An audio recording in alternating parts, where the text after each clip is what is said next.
Kenapa bisa sampai tersesat di hutan ini? Kami mencari rezeki Dato. Kami berasal dari Pontianak, ingin mencari rezeki di sini dan kami disuruh masuk kampung sini. Katanya banyak kampung. Di sini memang banyak kampung, cuman kampungnya kampung gaib. Kampung yang tidak nyata. Akhirnya kita bingung mau kemana. Manusia nggak ada jumpa, kok kebun sawit nggak ada manusianya gitu kan.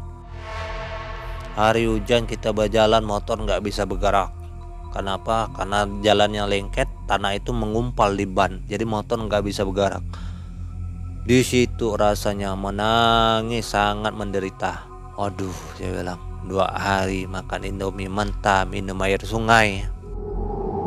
Saya ambil rokok saya, begitu saya lihat di bawah kangkang, itu Kang, ada kuntilanak tengah megang bayi sambil nyanyi-nyanyi. Itu makhluk apa tuh, mikir kan, di atas pohon. Akhirnya saya memutuskan untuk lari.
Assalamualaikum warahmatullahi wabarakatuh. Waalaikumsalam warahmatullahi wabarakatuh. Sobat MM, kembali Mang E dan tim menjumpai Anda malam hari ini. Dan kita masih berada di Kalimantan Barat, atau tepatnya di kota Pontianak ya. Dan sudah ada di depan kita, namanya Bang Gusti. Sudah Anda kenal, ini yang kali kedua Bang Gusti tampil di Malam Mencekam. Hari ini Bang Gusti akan berkisah tentang kisah nyatanya di tahun 2005 ketika Bang Gusti disesatkan oleh makhluk gaib dan masuk di hutan selama 7 hari ya. 7 hari 7 malam. 7 hari 7 malam diputar-putarkan, jadi muter di situ saja gitu ya. Iya. Itu di hutan mana, Bang? Di hutan antara perbatasan Ketapang dengan Meliau. Meliau. Iya. Memang terkenal angker ya. Dulunya memang angker. Kalau sekarang sih mungkin udah ada jalan. Sudah ramai begitu ya. Sudah ramai. Dulu memang hutan belantara. Pas Oke. saya masuk itu. Nah, Sobat MM, semoga puasa Anda tamat ya, dan puasanya diterima oleh Allah Subhanahu wa Ta'ala. Amin. Apa kabar Bang Gusti? Alhamdulillah baik. Lancar puasanya ya. Insya Allah. Amin amin. Bagaimana kisah Bang Gusti tahun 2005 itu? Saya jualan. Jualan apa, Bang? Freelance. Freelance. Iya. Apa itu yang dijual? Seperti obat-obatan, barang kelotong, ATK, alat tulis. Oh, dan sebagainya. disebar ke toko-toko. desa gitu maksudnya? Ya, ke desa-desa. Ke pedalaman. Pedalaman. Tugasnya itu ya? Iya. Memasarkan dagangan. Baik, kita akan dengarkan kisah dari Bang Gusti. Silakan. Jadi pada awal tahun 2005 itu saya masih berdagang dengan saudara saya. Waktu itu kita dari sini sudah banyak fenomena aneh. Dari sini kita berangkat, jalan rutenya itu di Trans Kalimantan. Trans Kalimantan itu masih dalam tahap pembangunan, masih hancur, masih pengerasan. Kalau ada bencana itu banjir, nggak bisa dilewatin. Dan Sungai Bawang itu pun termasuk angker juga, rawan.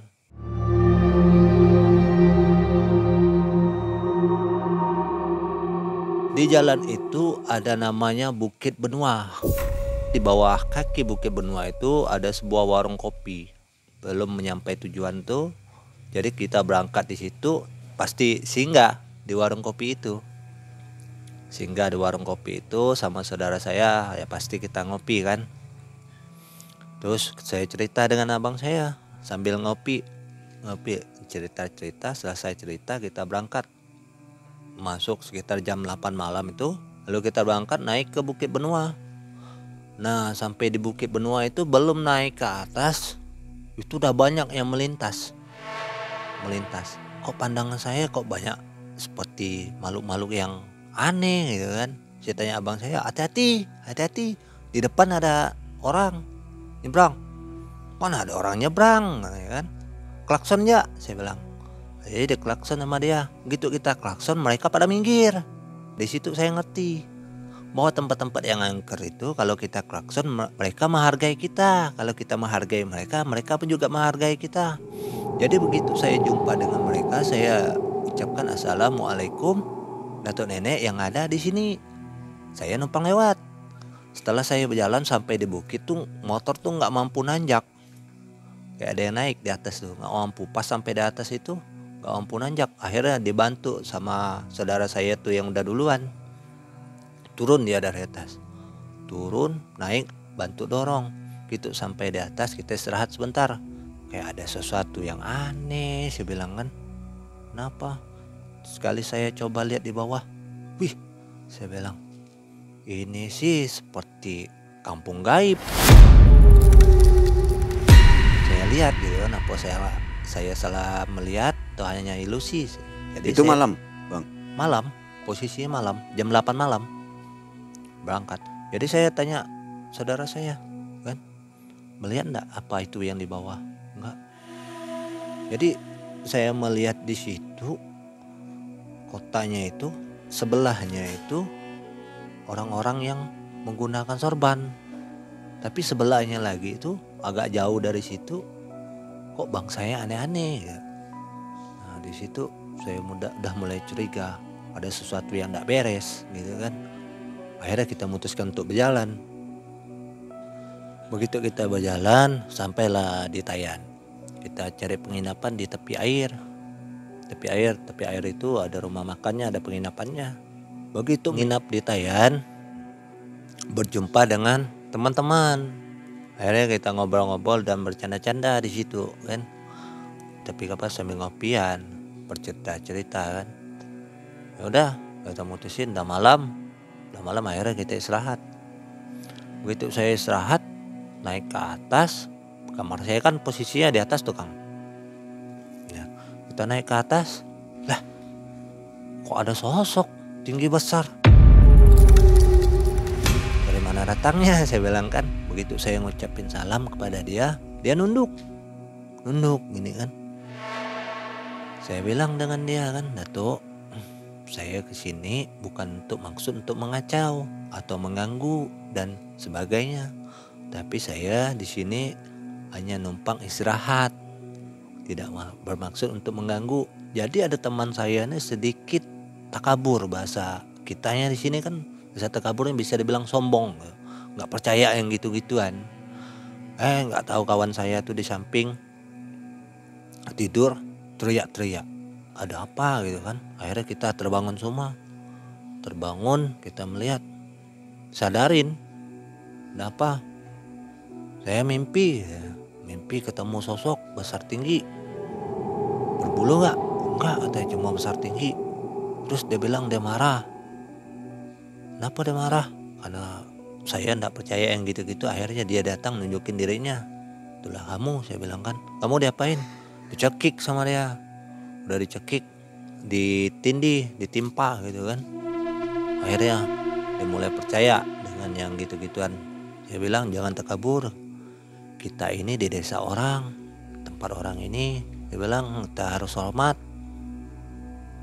Ya akhirnya tidur. Ya saya suruh dia baca doa dan sebagainya kan. Aman malam itu. Akhirnya kita memutuskan berangkat. Ya kita kompromi mau berangkat kemana kita kan. Atau mau berangkat Sosok atau mau berangkat ke Balai Bekua arah Ketapang. Jadi teman saya bilang, ya kita arah ke Balai Bekua aja, kita bagi lokasi.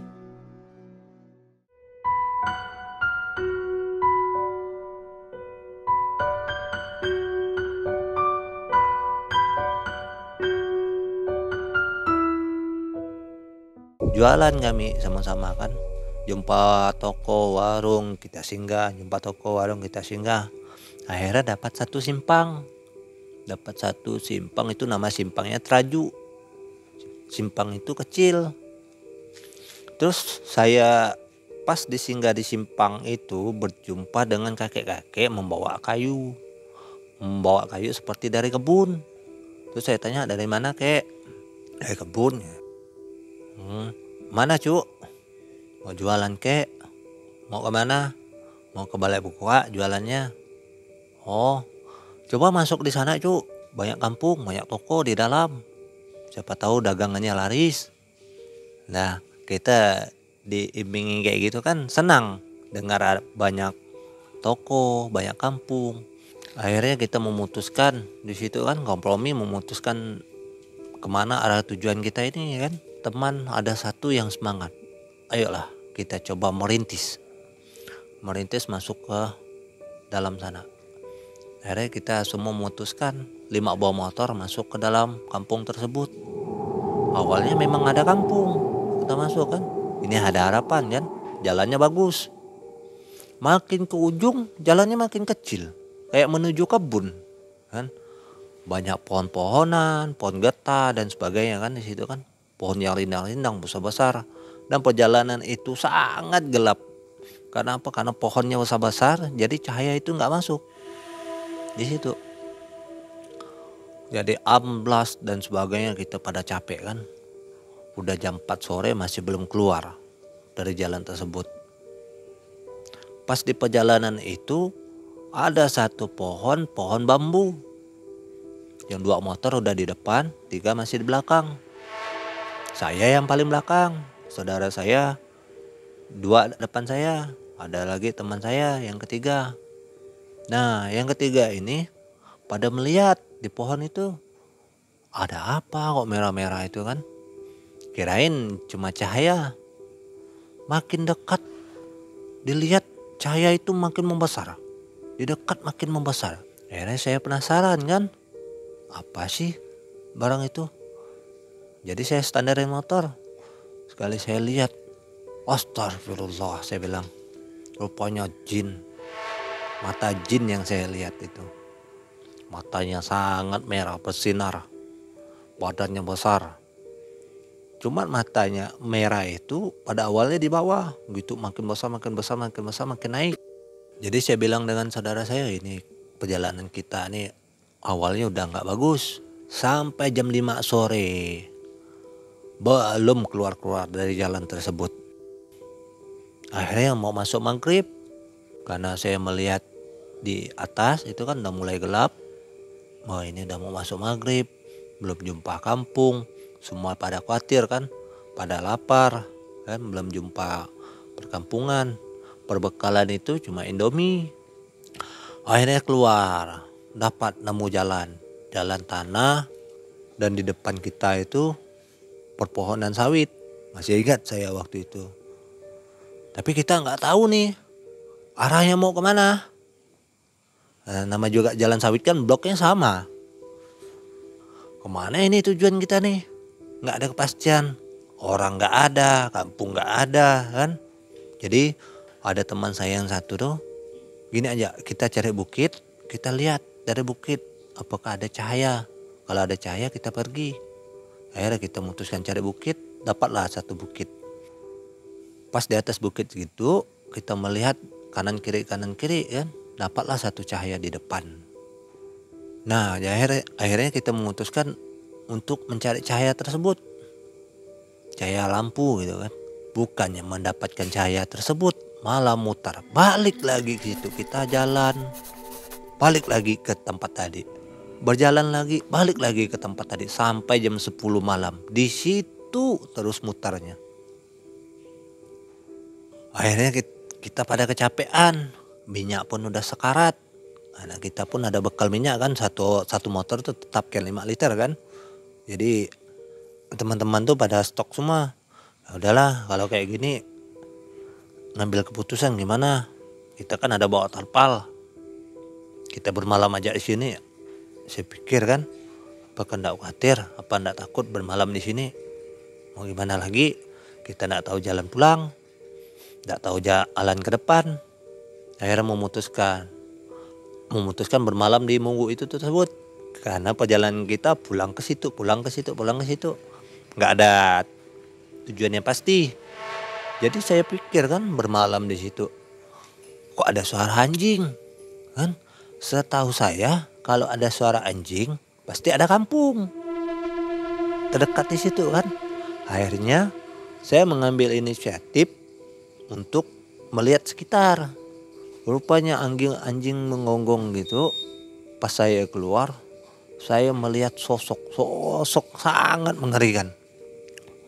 Jadi saya melihat dia itu sembunyi di balik pohon. Saya melihat dia, ini ya berdarah nih. Berdarah matanya berdarah, hidungnya berdarah, dari mulutnya sini berdarah, telinganya berdarah. Tapi membawa selendang.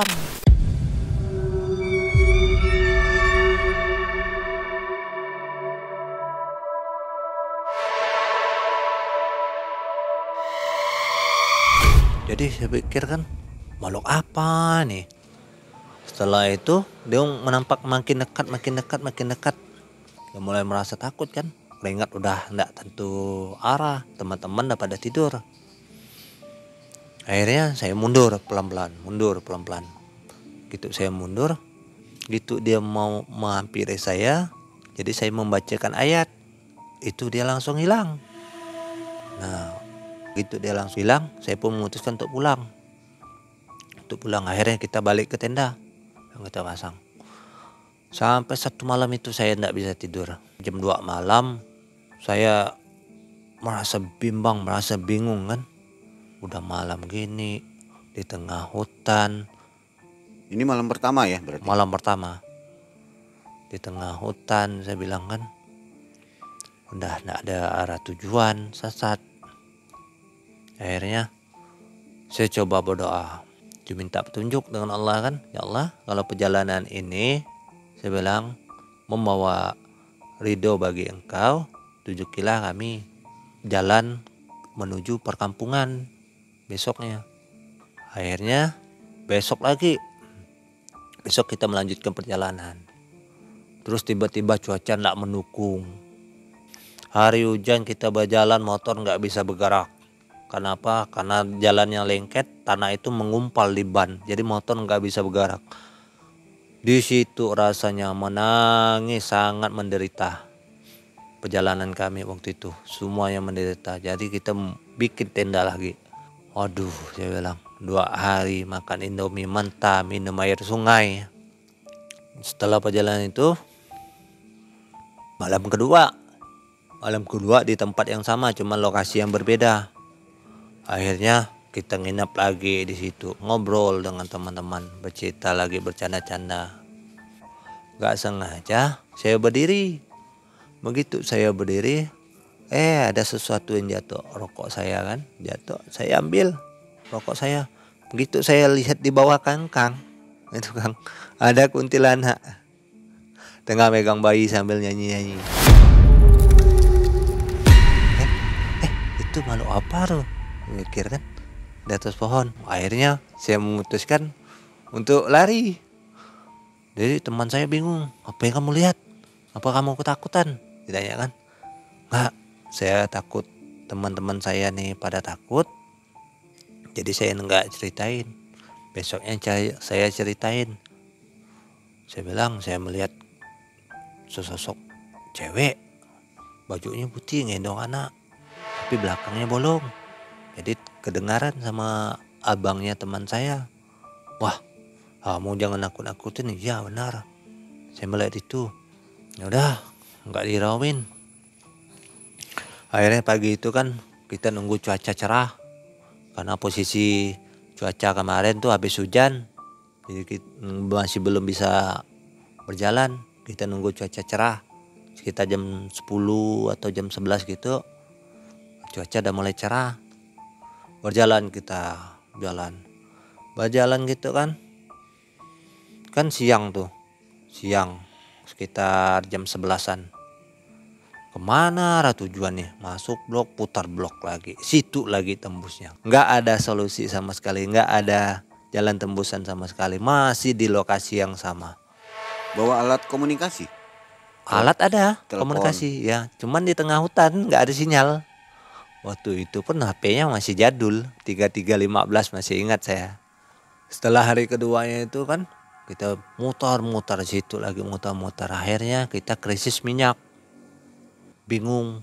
Akhirnya kita bingung mau kemana. Manusia nggak ada jumpa, kok kebun sawit nggak ada manusianya gitu kan. Wah, akhirnya kita semua kebingungan. Kalau kayak gini sih, bilang kita bisa mati nih di dalam hutan. Kita harus cari solusi. Akhirnya perbekalan kita mulai menipis. Air kita di mana jumpa sungai, di situ kita minum. Nah, akhirnya kita cari sungai, dapatlah satu sungai. Ada jembatan di situ, tapi jembatannya jembatan dari balok besar. Ngambil air di situ. Teman saya ngambil air tuh nggak salam, nggak permisi dulu. Begitu dia ngambil, nggak taunya di samping ada sesosok. Gitu dia melihat langsung lari, Kang. Apa yang kamu lihat? Aku melihat perempuan. Perempuan macam mana? Rambutnya panjang, tapi nggak ada muka, polos. Saya pun langsung merinding kan. Akhirnya kita balik, nggak jadi kita ngambil air. Akhirnya ditanya teman-teman, mana airnya yang kamu ambil? Masih bawah. Apa? Nggak diambil. Dia melihat sesosok yang aneh. Akhirnya dia takut, lari. Akhirnya ada salah seorang teman tuh merasa kehausan. Dia turun ke bawah mengambil air tersebut. Jadi dia enggak tahu rute tempat sungai itu tadi. Saya temanin ke bawah. Begitu sampai di bawah, kejadiannya berbeda. Bukan lagi barang itu yang dilihat. Yang dilihat tinggi, besar, berbulu. Waduh, sangat seram sekali itu. Tapi itu adanya di pohon besar. Dia pun langsung lari. Nggak jadi ngambil air tersebut. Dan saya pun langsung lari. Waduh, saya bilang, kalau kayak gini bisa mati kita nih dalam hutan. Akhirnya nggak ada solusi lain, kita istirahat dulu. Istirahat sampai tengah malam tuh kita diganggu dengan suara-suara yang aneh itu. Tapi kita nggak irau ya kan, nggak irau. Kayaknya ada sesuatu yang beda nih. Ini nggak beres nih. Yang disampaikan orang tua yang di simpang itu nggak beres nih, saya bilang. Saya mulai curiga dengan orang tua tersebut tuh. Jadi saya kompromi lah dengan teman-teman, ngobrol-ngobrol. Saya bilang, kita berdoa. Kita ngadakan satu muhasabah, kita minta kepada Allah untuk diberikan petunjuk, dituntun ke tempat yang betul jalannya. Saya bilang, kita mau balik nggak tahu jalan lagi, kita nggak tahu arah tujuan. Saya bilang, akhirnya kita berdoa membaca ayatul kursi sampai 41 kali, minta dibukakan rahmat Allah, minta ditunjukkan jalan. Bacalah ayat kursi kan. Setelah besoknya itu akhirnya kita menemukan kampung. Saya masih ingat nama kampungnya itu. Nama kampungnya itu Nek Cincin. Jadi sampai di situ kampungnya itu orang-orang Dayak semua. Orang-orang Dayak. Jadi akhirnya kita cari rumah kepala adat. Dan masyarakat, warga-warganya pun pada baik semua. Melihat kami tersesat selama 3 hari 3 malam di kebun sawit, dia pun merasa iba. Disuguhkan makanan kita makan, dan setelah makan kita tidur. Ya, setelah kita tidur, besoknya kita lanjut lagi permisi berjalan. Jadi kita bertanya, Pak, ini kalau kita berjalan keluarnya kemana? Keluarnya ke Meliau. Tapi sebelum Meliau itu ada Sungai Kapuas. Nanti kalau kamu mau ke Meliau itu banyak simpang kebun, nanti baru dapat motor air, baru kamu nyebrang, katanya. Jadi kita berjalan, ikut petunjuk oleh beliau. Kita jalan dari kampung Nek Cincin, rupanya ada kampung lagi. Mau nyampaikan kampung yang satu ini tersesat masih 1 malam.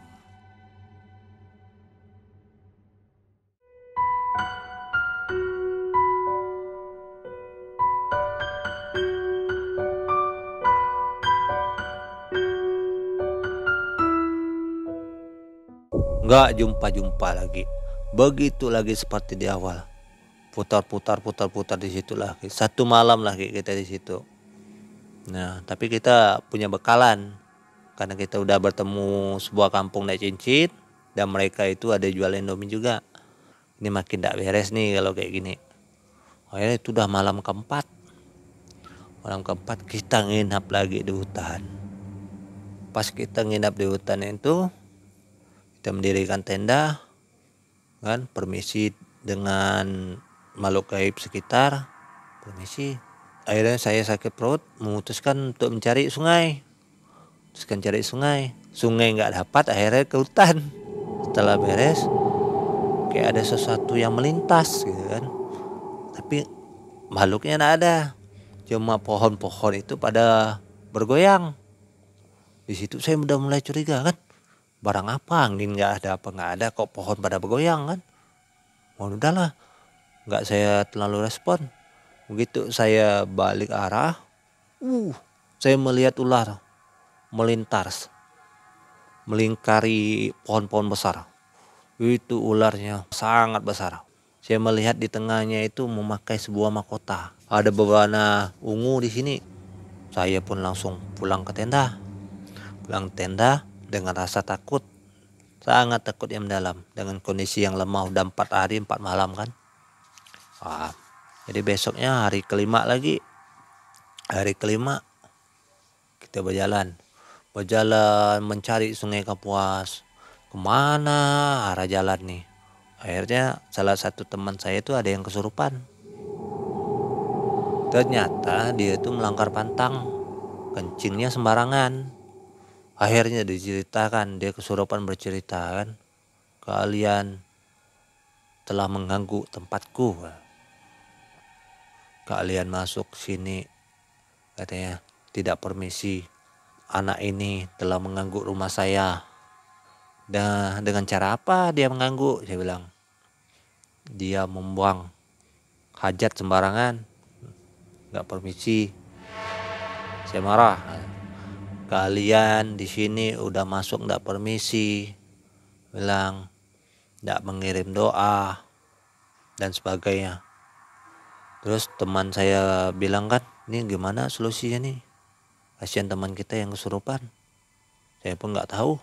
Coba-coba sajalah kan. Akhirnya saya baca 3 kul, Al-Ikhlas 3 kali, Al-Falaq 3 kali, An-Nas 3 kali, langsung sadar. Kita tanya, kamu tadi melakukan apa? Aku enggak ada melakukan apa-apa. Aku cuma kencing. Kamu kencing enggak permisi ya? Enggak permisi, aku asal kencing karena udah sakit benar. Jadi aku kencing.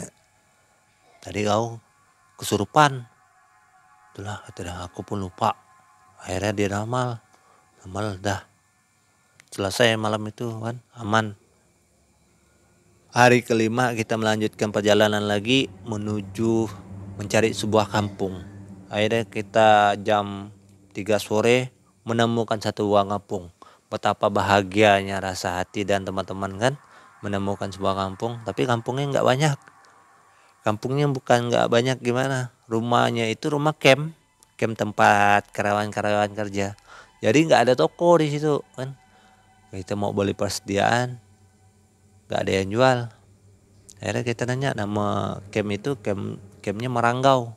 Saya nih mau jualan tapi mencari kampung. Jadi tujuan saya ini mau ke Meliau. Oh, kalau abang mau Meliau masih jauh. Abang harus jumpa ke Sungai Kapuas dulu. Sungai Kapuas, kata dia, nanti abang jumpa sebuah motor air tempat penyeberangan. Udah tempat penyeberangan itu, abang sampai di depan itu pun masih sawit, masih kebun sawit, belum sampai Meliau. Akhirnya kita memutuskan untuk berangkat lagi mencari jalan. Terus hari kelimanya itu masih belum jumpa. Akhirnya kita memutuskan untuk istirahat di sebuah hutan, tapi agak lapang gitu kan, ada tanah lapangnya. Kita memutuskan untuk istirahat. Setelah kita mendirikan tenda, kita ngobrol-ngobrol. Nggak tahu saya melihat ada sesuatu yang aneh itu unik. kayak seperti kota gaib, kampung gaib, tapi penghuninya muslim semua gitu kan. Tapi saya nggak cerita pada teman-teman. Akhirnya saya coba komunikasi dengan orang yang saya jumpa itu tadi kan. Bercerita saya kan, Assalamualaikum Datuk. Saya manggil Datuk kan, dijawab, Waalaikumsalam warahmatullahi wabarakatuh. Kenapa dengan kamu? Kok bisa sampai di sini? Kami tersesat Datuk. Kenapa bisa sampai tersesat di hutan ini? Kami mencari rezeki Datuk. Kami berasal dari Pontianak, ingin mencari rezeki di sini. Dan kami disuruh masuk kampung sini. Katanya banyak kampung. Di sini memang banyak kampung, cuman kampungnya kampung gaib. Kampung yang tidak nyata. Kata kayak itu. Jadi teman saya nih merasa penasaran, bingung saya ngobrol dengan siapa gitu kan. Nah, dia nyamperin saya nggak tahu bahwa dia ini ada belakang. Jadi saya berdialog dengan sosok kakek tua, kan, masih memakai pakaian seperti adat Bugis gitu, tapi nggak memakai tanjak, polos. Jadi saya tanya lagi kan, itu yang nyuruh kamu masuk ke sini itu adalah sesosok jin yang menyesatkan kalian dan kalian tergoda akhirnya masuk. Di sini tidak ada kampung. Kalian salah arah, salah tujuan. Di situ hari kelimanya saya mulai ngerti. Ya, bahwa kita nih dijailin oleh bangsa gaib. Tuh, tolong bantu saya, apa yang harus saya perbuat? Kamu dekatkan diri kepada Sang Khalik. Ya. Apa itu Sang Khalik toh? Saya kan masih labil bertanya kan. Yang menciptakan kamu dan saya, yaitu Allah. Akhirnya balik. Terima kasih Sok atas informasinya. Hati-hati di jalan. Doanya jangan pernah putus. Terus berdoa biarpun dalam hati.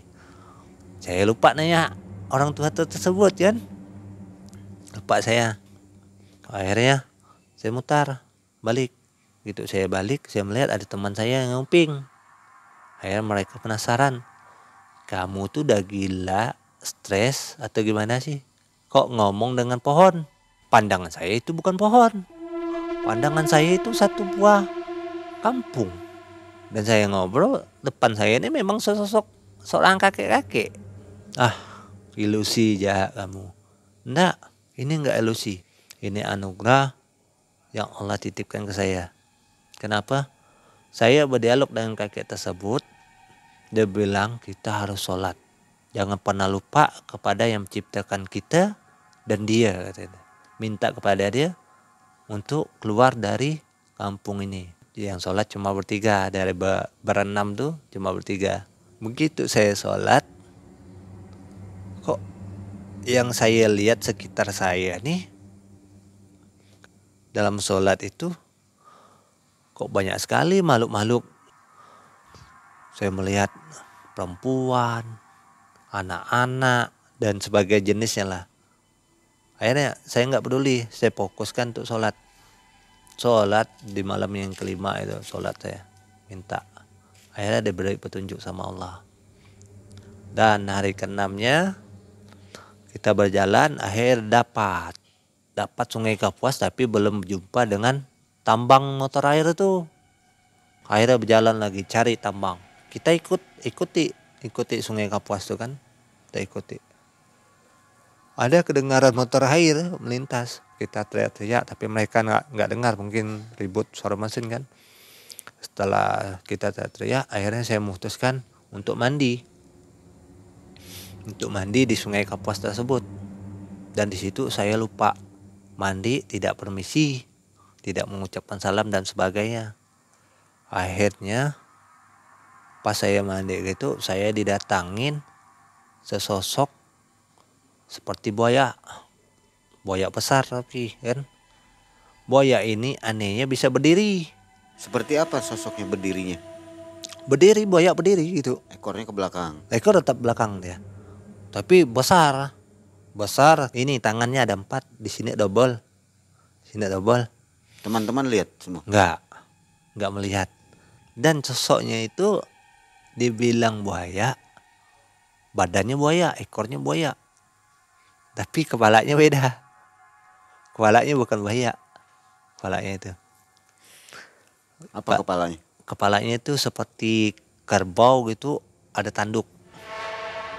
Karena merasa takut, akhirnya saya ngucapin salam.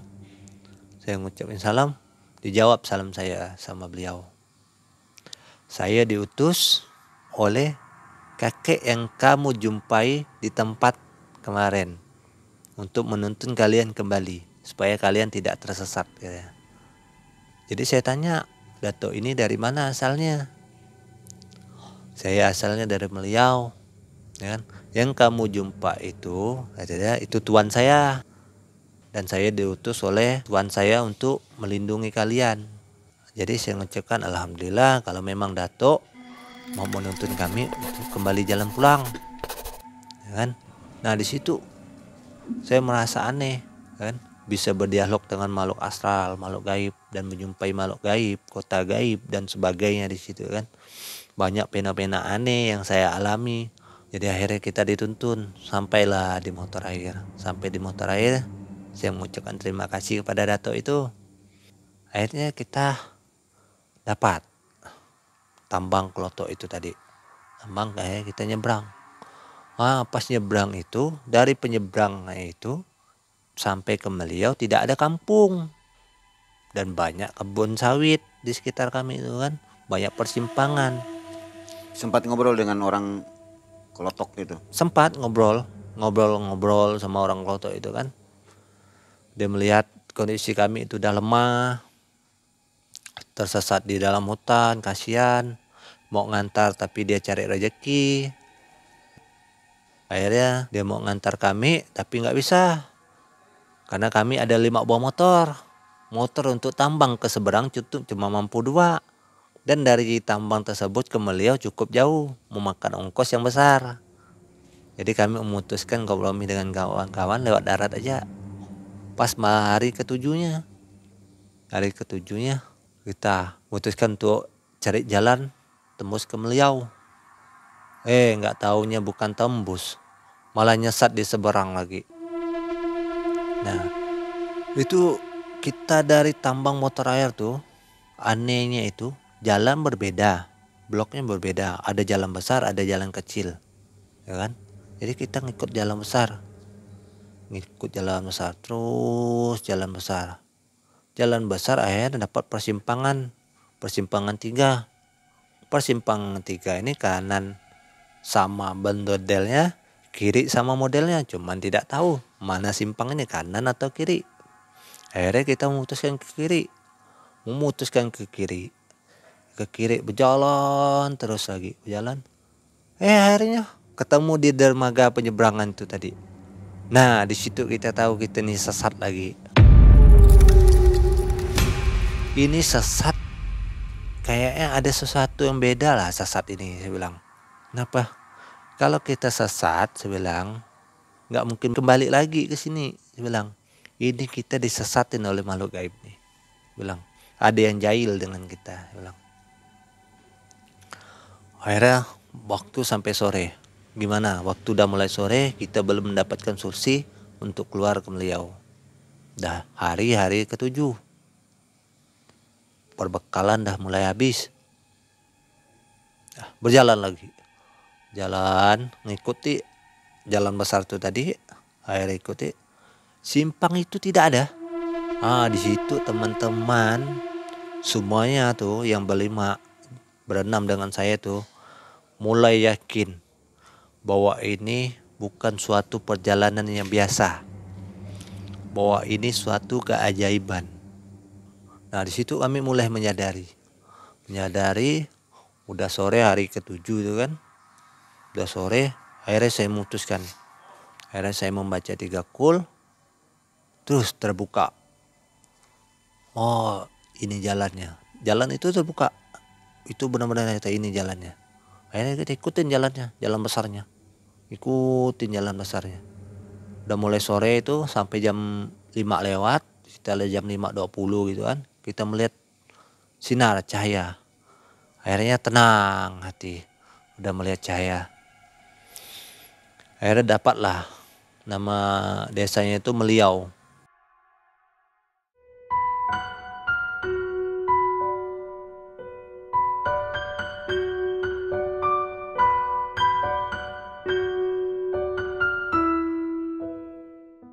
Nama desanya Meliau. Akhirnya dapat. Akhirnya kita mencari penginapan. Nginap kita di penginapan. Setelah perjalanan itu kita semua merasa capek.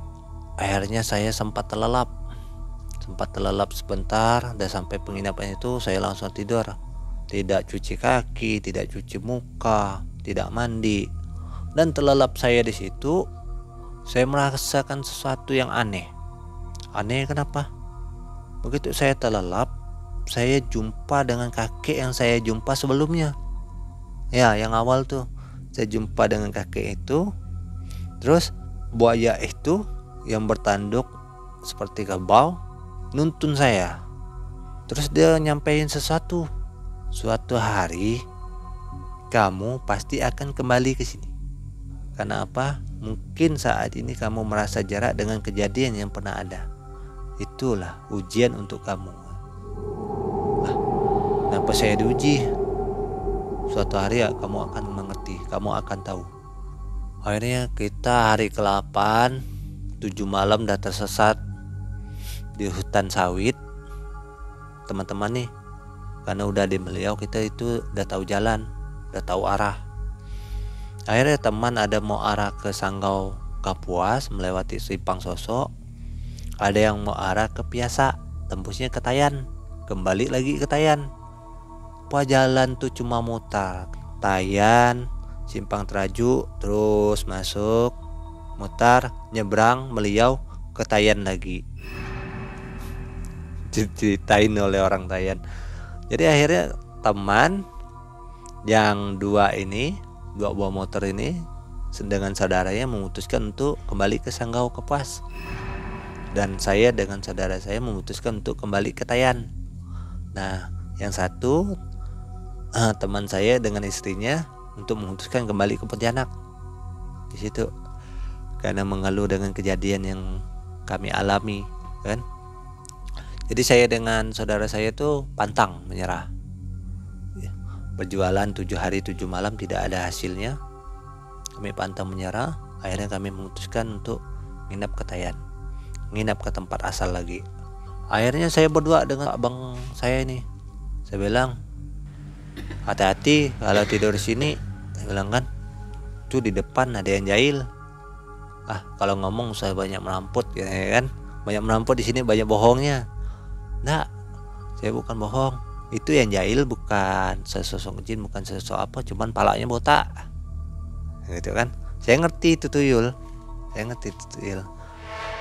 Akhirnya dia nyimpan tas dan helm di atas lemari, di tengah-tengah posisi lemari. Ini saya, ini dia. Tidurlah kami ini sama-sama. Jadi dia tuh merasa mimpi dengan nyata. Begitu dia sadar dari tidurnya, dia melihat tas dan helm itu tadi bukannya tas dengan helm, tapi sesosok anak kecil yang sedang jongkok.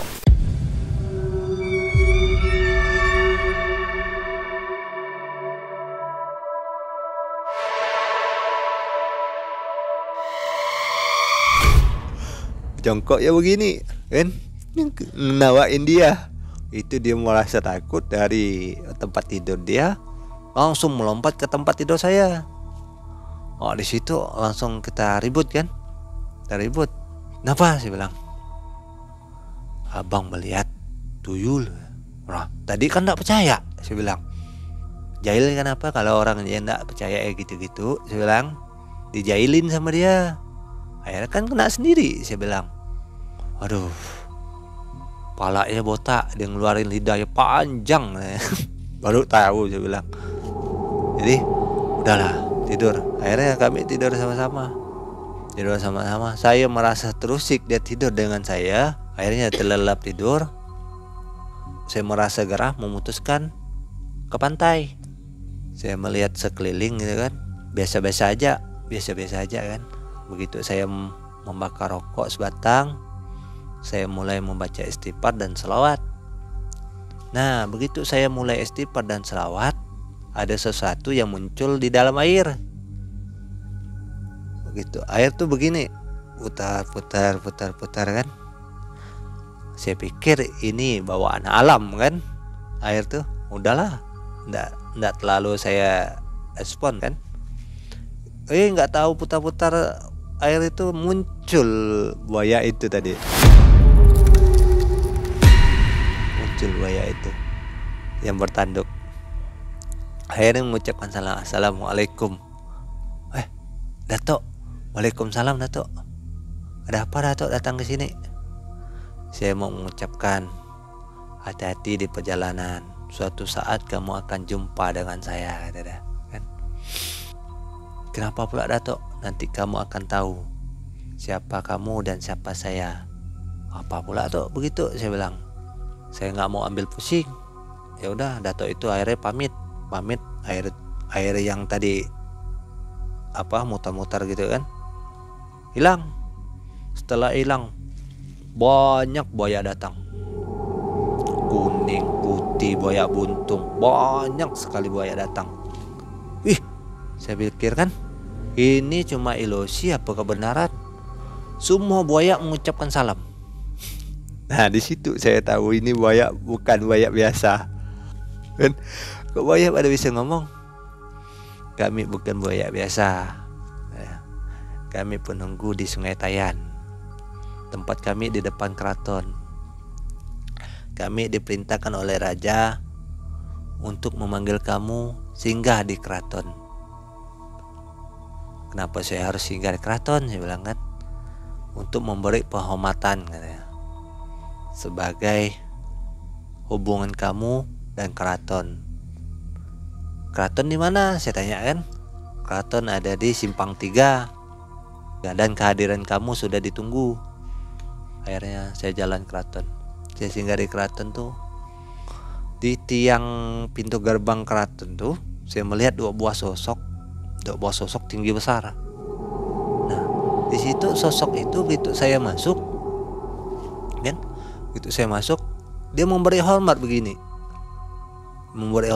Dan mengucapkan salam, assalamualaikum pangeran. Kok saya dipanggil pangeran? Kehadiran pangeran sudah ditunggu. Akhirnya disuruh masuklah keraton. Kelihatan saya dari keraton nih biasa-biasa aja. Kok ini mewah benar? Gitu saya masuk kan. Kok ini mewah benar kan? Lupa saya lihat di belakang ada sesuatu istana gaib. Nah udahlah, saya pikir kan, tak saya herankan. Jadi saya jalan ke situ. Cuman keraton itu tidak ada penghuni. Itu keratonnya masih ada ya? Masih sekarang. Nyatanya masih ada. Cuman udah nggak terurus. Di daerah mana itu? Daerah Tayan. Akhirnya setelah saya di keraton itu disambut dengan baik, seperti di alam nyata disambutnya. Ada dayangnya, ada putrinya, kan? Persis sekali dengan kerajaan. Dan disambut di situ, saya disuruh jongkok dengan kaki satu. Akhirnya saya jongkok, ada dayang membawakan sebuah ceper bahasa sini. Kok saya dibawain ini, ya kan? Rupanya itu simbol kerajaan, ya kan? Berbentuk seperti mahkota. Oh, di sini baru saya sadar mengapa saya dipanggil pangeran gitu kan. Rupanya ada hubungan. Dengan Ketapang. Akhirnya saya merasa tertarik. Selesai gitu saya keluar. Saya melihat belakang, udah tidak ada lagi, kota gaibnya hilang. Yang ada tuh cuma bangunan tua yang kumuh, yang udah nggak terawat. Ya udah kan, kita pulang. Akhirnya pulang, tidurlah saya malam itu. Tidur di Tayan, karena besok kita mulai berangkat lagi jalan yang sama menuju Trajo tempat saya tersesat. Tapi saya tidak pernah mau situ bilang tobat. Tapi kalau jarak ya. Akhirnya kita masuk ke Balai Bekuak. Tapi sebelum perjalanan malam itu, saya mendapat mimpi. Suatu hari nanti kamu pasti akan pergi ke rumah saya, kata sesosok kakek memakai jubah putih, tapi wajahnya cuma ada cahaya. Mendengar perkataan itu, saya nggak terlalu respon gitu kan. Kenapa sih saya harus kembali ke situ? Nanti kamu akan tahu.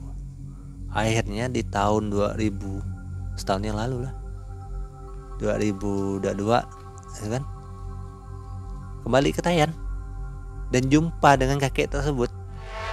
Siapa sosok itu? Ternyata apa itu? Sosok itu sebuah makam, tapi makam itu sebuah petilasan. Makam itu, nah, saya pun tidak kenal tuh makam siapa sebenarnya, kan? Dan saya berziarah situ, saya mengucapkan salam, saya pegang minsannya, saya bacakan Al-Fatihah dan selawat. Sedekahkan saya surah Al-Ikhlas 41 kali. Akhirnya saya sedekahkan beliau 41 kali, dan beliau pun mewujudkan dirinya. Dan itu unik wajahnya itu, pakai baju batik ala-ala Palembang, ya kan? Memakai songkok biasa, imamah tapi songkoknya biasa gitu, masuk pakai sorban biasa. Dan saya tanya, kayak saya kenal tuh ini. Ya, kamu kenal dengan saya? Kakak bilang, ini Datuk Sanggol. Oh, nah ini kan Datuk di Banjarmasin, kok ada di sini? Itulah sejarah. Setelah kita berziarah, kita pamitan. Kita pamitan semua yang ada penghuni-penghuni ahli kubur di situ, kita pamitan. Akhirnya dari atas tuh ada sesosok ganteng mengikuti kami turun dari tangga, kan? Usuh, manggil bahasa saya kan. Usuh. Di belakang itu ada sesosok ganteng, sepertinya mau ngikut. Saya bilang itu bukan seorang pangeran, dan merubah wujudnya itu bangsa jin, bangsa siluman, saya bilang, dari golongan siluman. Oh benar lah, kok ganteng benar, pakai plakat, pakai plat mahkota gitu kan, ada ini kalung-kalung perangnya kan. Kamu jangan dimau manipulasi oleh jin, saya bilang. Itu jin yang penasaran dengan kedatangan kita. Bilangan pesan tuh Datuk, nanti ada sesosok yang akan menghampiri kalian. Ya udah, akhirnya kita pulang nginap di rumah kakak angkat. Akhirnya kita pulang Pontianak malamnya. Saya melihat sosok pangeran itu tadi, kan? Kenapa kamu sampai ngikut ke rumah ini? Ada sesuatu yang mau saya sampaikan. Kalau ada sesuatu yang mau kamu sampaikan, sebilang, kamu wujudkan dirimu siapa sebenarnya. Itu dia mewujudkan dirinya. Rupanya sesosok siluman kera. Siluman kera yang ingin ikut ke makamnya Datuk Sanggol. Nah, tidak diterima oleh Datuk Sanggol sudah lama. Akhirnya, tujuanmu datang ke sini apa? Saya mau ikut Datuk Sanggol. Cuma Datuk Sanggol tidak nerima saya, karena saya masih berbangsa jin. Kamu cari orang yang tepat yang bisa membimbing kamu. Akhirnya saya tarik. Saya masukkan ke adik saya. Akhirnya dia bersedia untuk diislamkan. Dia islamkan sama saya. Jadi akhirnya setelah saya islamkan, dia bercerita banyak tentang orang yang berziarah di situ, orang yang berzikir di situ, niatnya semua nggak bagus, cuma untuk mengambil harta-harta, benda-benda gaib, banyak yang nggak bagus niatnya. Dan saya melihat dengan kamu itu ada sesuatu yang beda. Dan Datuk Sanggol pun merekomendasikan, maksudnya menunjuk saya gitu, yang bisa membimbing saya. Akhirnya setelah saya islamkan, Datuk Sanggol sudah menerima dengan lapang dada. Akhirnya dia jadi penggawanya Datuk Sanggol. Udah saya kasih dia nama. Saya kasih dia nama, kamu dengan perjanjian jangan pernah untuk mengganggu bangsa saya. Jangan pernah untuk menyakiti bangsa saya. Nah, kalau kamu mau ikut Datuk Sanggol, saya bilang. Jadi saya kasih nama Abdul Wahab. Jadi mungkin sampai di situ aja Kang ceritanya. Kalau diceritain ini masih hubungannya Banjarmasin. Bersambung ya. Ya, bersambung. Oke. Nah, Sobat MM, itulah kisah yang luar biasa dari Bang Gusti. Ini kisah nyata di tahun 2005 sampai dengan tahun sekarang mungkin ya, kalau di sambung-sambung tadi ceritanya terus bersambung. Jadi kalau tidak diputus ini akan terus bersambung. Ya. Sobat MM, terima kasih. Mudah-mudahan kisah ini memberi tambahan informasi mengenai bahwa goib itu ada dan tentunya akan menambah keimanan kita kepada Allah Subhanahu wa taala. Untuk mengetahui siapa itu Bang Gusti, silakan ikuti video ini. Ya. Mudah-mudahan kita bisa bertemu lagi dengan Bang Gusti. Dari Kalimantan Barat, Pontianak, saya Mang Aidan Tim undur diri. Assalamualaikum warahmatullahi wabarakatuh. Waalaikumsalam warahmatullahi wabarakatuh.